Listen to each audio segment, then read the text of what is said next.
Hello বন্ধুরা, আমি শেখ গন্ডিল। আজকে ভিউজ কম হলেও ক্ষতি নেই এপিসোড 7-এ আমরা কথা বলবো ওল্ড বয় ছবিটাকে নিয়ে। এটা একটা ক্লাসিক ছবি, সিনেফাইলদের মধ্যে প্রচণ্ড বেশি জনপ্রিয়, কিন্তু আমি নিশ্চিত আমার দর্শকদের মধ্যে 100 জনের মধ্যে হয়তো 95 থেকে 98 জনের এই ছবিটা দেখা নেই। যে কারণে এই সিনেমাটাকে নিয়ে ভিডিও করে আলোচনা করা। আমি এই সিনেমাটাকে এক্সপ্লেন করবার চেষ্টা করব, বিভিন্ন জায়গা নিয়ে ধরে ধরে আলোচনা করব এবং ডেফিনেটলি সিনেমার যে ফিলোসফিটা সেটাকে নিয়েও অল্প বিস্তর আলোচনা হবে। ডিরেক্টর পার্কের ভেঞ্জেন্স ট্রিলজির একটা ছবি হচ্ছে ওল্ড বয়। এই ট্রিলজির আর দুটো ছবি হচ্ছে লেডি ভেঞ্জেন্স এবং সিম্প্যাথি ফর মিস্টার ভেঞ্জেন্স। সেই দুটো ছবিও আপনারা চাইলে চেক আউট করতে পারেন। ওল্ড বয়কে নিয়ে যদি কথা বলি, 96 থেকে 98-এর মধ্যে পাবলিশ হওয়া Japanese manga is kind of a comics or graphic novel, সেটার উপরে বেস করে এই ছবিটাকে নির্মাণ করা হয়। এই ছবিটা প্রচুর ফেস্টিভ্যালে অ্যাওয়ার্ডস তো যেতেই, ইনফ্যাক্ট ছবিটার একটা আনঅফিসিয়াল রিমেক হয়, বাংলা কথায় বললে টুকে দেয়া হয় বলিউডে। পরিচালক সঞ্জয় গুপ্তা, যিনি এর আগে কাটের মতন আনঅফিসিয়াল রিমেক ছবি বানিয়েছেন, যেটা কোয়েন্টিন ট্যারান্টিনোর একটা বিখ্যাত ছবি রিজার্ভয়ার ডগস, সেই ছবিটার আনঅফিসিয়াল রিমেক ছিল। কাটে যদিও সত্যিকারের ভালো ছবি ছিল, এবং জিন্দা নামের একটা ছবি তিনি তৈরি করেন যেটা ওল্ড বয়ের আনঅফিসিয়াল রিমেক ছিল এবং এলিগেশন ছিল, না বলে টুকে দেওয়া হয়েছে। আসল যারা মেকার তারা রীতিমতন চার্জেস চাপিয়ে দেবে বলেছিল, কিন্তু শেষ অবধি তারা সেটা করেনি এবং ছবিটার মধ্যে জন আব্রাহাম সঞ্জয় দত্ত ছিল। সেই ছবিটাও আপনারা দরকার নেই, ওল্ড বয় আপনারা দেখবেন। পরবর্তীকালে অফিসিয়াল হলিউড রিমেক হয় 2013 সালে। স্পাইক লি ডিরেক্টর, তিনি এই ছবিটার পরিচালনা করেন। যদিও স্টিভেন স্পিলবার্গের অ্যাকচুয়ালি ওল্ড বয়ের অফিসিয়াল রিমেকটা ডিরেক্ট করবার কথা ছিল এবং তিনি ঠিক করেছিলেন উইল স্মিথকে নিয়ে ছবিটা তিনি করবেন, কিন্তু পরবর্তীকালে তিনি সরে দাঁড়ান। বলাই বাহুল্য, উইল স্মিথ আমার মনে হয় ওল্ড বয় দেখার পরবর্তীতে ওল্ড বয়ের মতন ছবিতে উইল স্মিথ কিন্তু একদম পারফেক্ট কাস্টিং। গল্প সম্পর্কে একদম ব্রিফলি যদি আপনাদেরকে ধারণা দিই, সিনেমার একদম শুরুতে আমরা দেখতে পাচ্ছি প্রোটাগনিস্টকে কেউ একটা কিডন্যাপ করে নিচ্ছে এবং একটা বদ্ধ ঘরে 15 বছরের জন্য তাকে আটকে রাখা হচ্ছে। তারপর তাকে ফ্রি করে দেওয়া হচ্ছে, অর্থাৎ তাকে রিলিজ করে দেওয়া হচ্ছে। এবার কে তাকে আটকে রেখেছিল, কেনই বা তাকে আটকে রাখা হয়েছিল এবং 15 বছর পরে তাকে হঠাৎ করে কেনই বা ছেড়ে দেওয়া হলো, এই প্রশ্নের উত্তর খোঁজবার জন্য প্রোটাগনিস্ট প্রচন্ড পরিমাণে উদ্গ্রীব হয়ে ওঠে। উত্তরগুলো জানতে হলে আপনাদেরকে অবশ্যই এই ক্লাসিক সিনেমাটা দেখে নিতে হবে। যদিও অরিজিনাল কমিক্সের থেকে এই ছবিটা অনেকটাই বেটার, কারণ ডিরেক্টর পার্ক অনেকগুলো চেঞ্জ করেন অ্যাডাপ্ট করবার সময়। এই ছবিটার মধ্যে আমরা দেখতে পাই একটা বদ্ধ ঘরের প্রোটাগনিস্টকে 15 বছরের জন্য অ্যান্টাগনিস্ট আটকে রেখে দেয়, যেটা কিন্তু কমিক্সের মধ্যে ছিল 10 বছর। ক্যারেক্টারস এক থাকলেও ক্যারেক্টারাইজেশনে অনেক বেশি বদল ডিরেক্টর ছবিটার মধ্যে আনেন এবং ছবিটার মধ্যে সমাজকে নিয়ে বিভিন্ন কমেন্ট্রি রাখা হয় আনলাইক দ্য কমিক্স, এবং হিউম্যান ক্যারেক্টারিস্টিক্স, হিউম্যান টেন্ডেন্সি নিয়ে একটা ডিরেক্টরের কমেন্ট্রি রয়েছে ছবিটার মধ্যে, যেটা কিন্তু কমিক্সের মধ্যে অতটা বেশি ফ্লেশড আউট হয় না। সত্যির পিছনে ছোটা মানুষের একটা স্বভাব, সত্যি জানবার ইচ্ছে তাদের প্রবল, আপনার আমার সবার। কিন্তু এই ছবির ক্লাইম্যাক্স আমরা যখন দেখি, আমাদের মাথায় এই প্রশ্নটাই সবার আগে আসবে যে সব সত্যি কি সত্যিই জানবার দরকার আছে? অডিয়েন্সের মাইন্ড নিয়ে বেসিক্যালি ডিরেক্টর এই ছবিতে খেলেছেন। এই ছবির ক্লাইম্যাক্সটা জাস্ট অসাধারণ, ওপেন এন্ডিং। প্রথম কথা, মাল্টিপল পসিবিলিটিস রয়েছে। ছবির শেষের পরবর্তীতে ক্যারেক্টারটার সঙ্গে কি হলো সেটা নিয়ে আপনি আপনার মতো করে ভাবতে পারেন। ডিরেক্টর সেটাকেই অ্যালাউ করেছেন।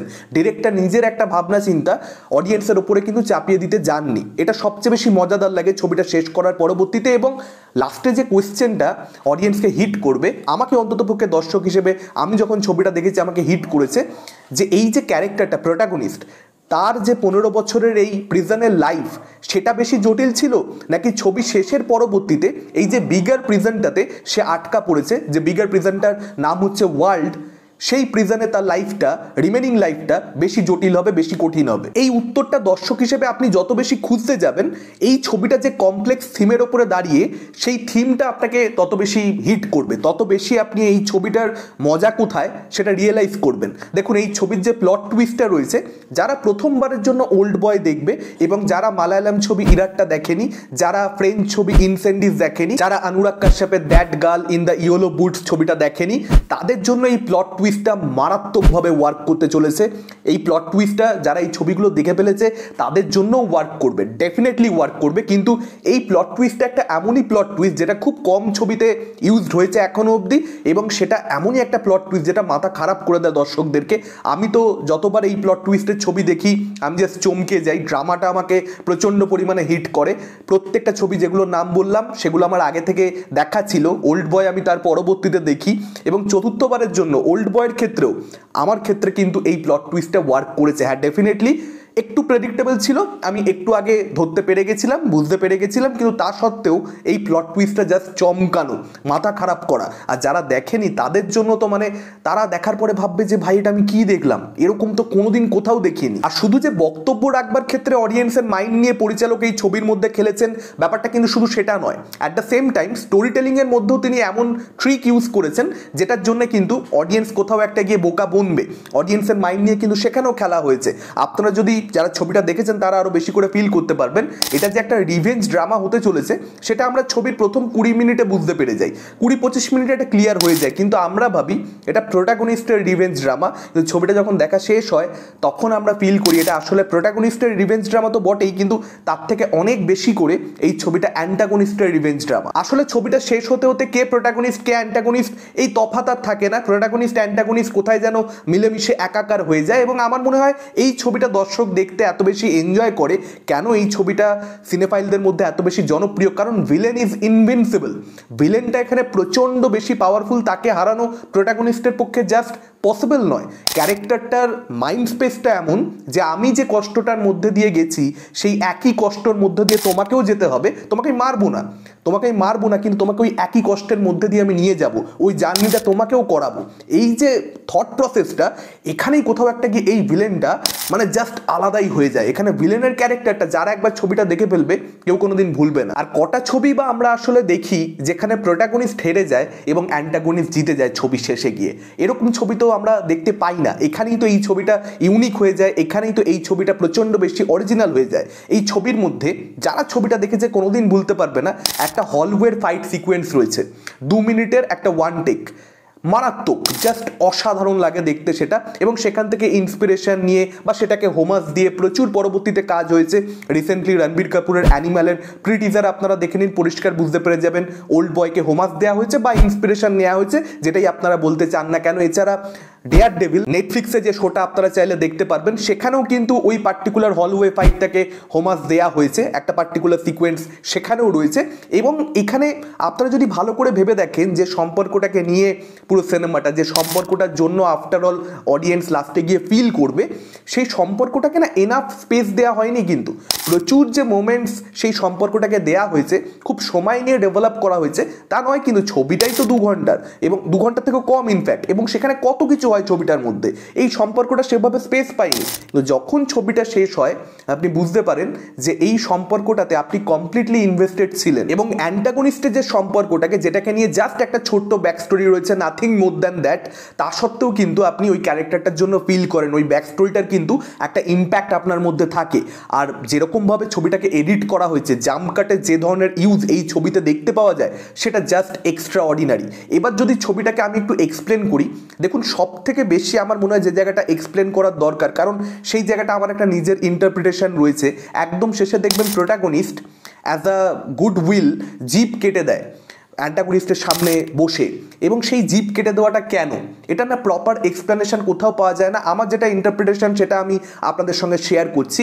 একদম শুরুতে যখন প্রোটাগনিস্টকে অ্যান্টাগনিস্ট ফোনে কথা বলে রিলিজ করে দেওয়ার পরে 15 বছরে ওই পার্টিকুলার যে রেস্টুরেন্টে বসে, সেই সিনটাতে আপনারা দেখবেন অ্যান্টাগনিস্ট প্রোটাগনিস্টকে একটা কথা বলে যে তুমি বড্ড বেশি কথা বলো, এবং সেইটাই কোথাও একটা গিয়ে ফিরে আসে যে অ্যান্টাগনিস্টের সামনে দাঁড়িয়ে প্রোটাগনিস্ট প্রচুর প্রচুর বকবক করছে, র্যান্ডামলি কথা বলেই যাচ্ছে, এবং প্রোটাগনিস্ট যখন ফিল করে যে অ্যান্টাগনিস্টকে তারই এত বেশি কথা বলাটা ডিস্টার্ব করছে, তখন প্রোটাগনিস্ট নিজের জিভটা কেটে দেয় যাতে করে সে কথা বলতে অক্ষম হয়ে যায়। অ্যান্টাগনিস্টকে সে কোনোভাবে বিরক্ত করতে চায় না, এমন একটা জায়গায় ক্লাইম্যাক্সটা সেখানে এমন সিচুয়েশন ক্রিয়েট হয়েছে। এবং যদি আপনারা ছবিটা খুব ভালো করে দেখেন, আপনারা দেখবেন প্রোটাগনিস্ট যে সে কিন্তু একজন খেটে খাওয়া মানুষ, সে কিন্তু একজন চাকুরিজীবী, এবং সেই ক্যারেক্টারটা দেখবেন হ্যামার দিয়ে অ্যাকশন করছে, সেই ক্যারেক্টারটা টুথব্রাশ দিয়ে অ্যাকশন করছে, কিন্তু সেই ক্যারেক্টারটার কাছে সেভাবে কিন্তু কোনো উইপন নেই সাচ অ্যাজ। অন্যদিকে যদি আপনারা দেখেন অ্যান্টাগনিস্টকে, সে কিন্তু প্রচণ্ড ওয়েলদি, তার প্রচুর প্রচুর টাকা রয়েছে, এবং টাকা দিয়ে সে যা চাইছে সব কিছু সারা ছবি জুড়ে করে ফেলতে পারছে। আপনারা দেখবেন 15 বছর একটা লোককে সে আটকে রেখে দিচ্ছে টাকার বিনিময়ে, আপনারা দেখবেন সে তার ডাক্তারকে কন্ট্রোল করছে, টাকা দিয়ে একজনের হাত কেটে নিয়ে নিচ্ছে সে। এটা একেবারেই আমাদের সমাজের একটা প্রতিচ্ছবি যে ধনী ব্যক্তিরা যাদের কাছে অনেক ধন সম্পদ রয়েছে, তারা গরিব মানুষদের উপরে, খেটে খাওয়া চাকুরিজীবীদের কোথাও একটা পিষে মেরে দিচ্ছে, কখনো চাইতে বা কখনো না চাইতে, কিন্তু এটাই হচ্ছে। এবং দেখবেন ছবিতে ডিরেক্টর ব্রিলিয়ান্টলি বেশ কিছু মিরর শটস রেখেছেন। এই ছবির মিরর শটসগুলো জাস্ট দেখবার মতন, কিন্তু সেটা কেন রাখা? জাস্ট দেখতে ভালো লাগছে বলে? একেবারেই নয়। সমাজের প্রতিচ্ছবি দেখানো হচ্ছে ছবিটার মধ্যে, সেটাই কোথাও একটা গিয়ে আমাদেরকে বোঝানোর চেষ্টা ডিরেক্টরের। আর এটা বলার অপেক্ষা রাখে না যে সিনেমাটা প্রচন্ড বেশি ওয়েল রিটেন। শুরুতেই যে টুইস্টের কথা বললাম, প্রচুর হিন্টস কিন্তু সেটা ছাড়তে ছাড়তে গেছে।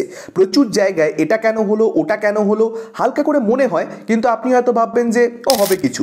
খটকা লাগা সত্ত্বেও ডিরেক্টর সিনেমাটিক লিবার্টি নিয়েছে এই ভেবে পরের সিনটা কনসেন্ট্রেট করবেন, মুভ অন করে যাবেন, কিন্তু ওই খটকার জায়গাটা ফিরে আসবে, ডিরেক্টর ক্লিয়ার করবে। আর যখন ক্লাইম্যাক্সের দিকে সেগুলো একটার পর একটা ক্লিয়ার হতে থাকে, ডটসগুলো যখন আপনি জুড়তে শুরু করে দেবেন, ব্যাস তখনই ব্রেন ফাক। এরকম অসংখ্য এক্সাম্পল দেওয়া যায়। আমি একটা ছোট্ট এক্সাম্পল আপনাদেরকে দিচ্ছি।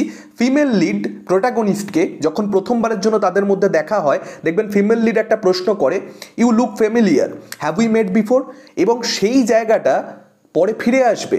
আপনি বিশ্বাসও করতে পারবেন না যে ওই সিনটা আবার ফিরে এসেছে এবং সেটার এক্সপ্লেনেশন এরকমভাবে রয়েছে। আপনি হয়তো ভাববেন যে কোনো কারণে বলছে, হয়তো চেনা লাগছে, অত ইম্পর্টেন্ট কোনো সিন এটা নয়, কিন্তু সেই সিনটা ফিরে সত্যিকারের আসে। আর ওয়েল রিটেন ডায়লগস, কিছু ডায়লগ ফিলোসফিক্যাল তো বটেই, তার সঙ্গে সঙ্গে কিছু ডায়লগ ছবি দেখা শেষ করার পর যখন আপনার মনে পড়বে, তখন আপনি ওই ডায়লগটার ইম্পর্টেন্সটা বুঝবেন, ট্র্যাজেডিটা আপনাকে অনেক বেশি হিট করবে। ছবিতে সেক্স করার পরে প্রোটাগনিস্টের মনে একটা ভাবনা আসে, যেটা আমরা ভয়েস ওভারে শুনতে পাই, যে সত্যি কি এই মেয়েটা অর্থাৎ ফিমেল লিড 15 বছরের আগের তাকে এতটা ভালোবাসত যতটা এখনের তাকে ভালোবাসে?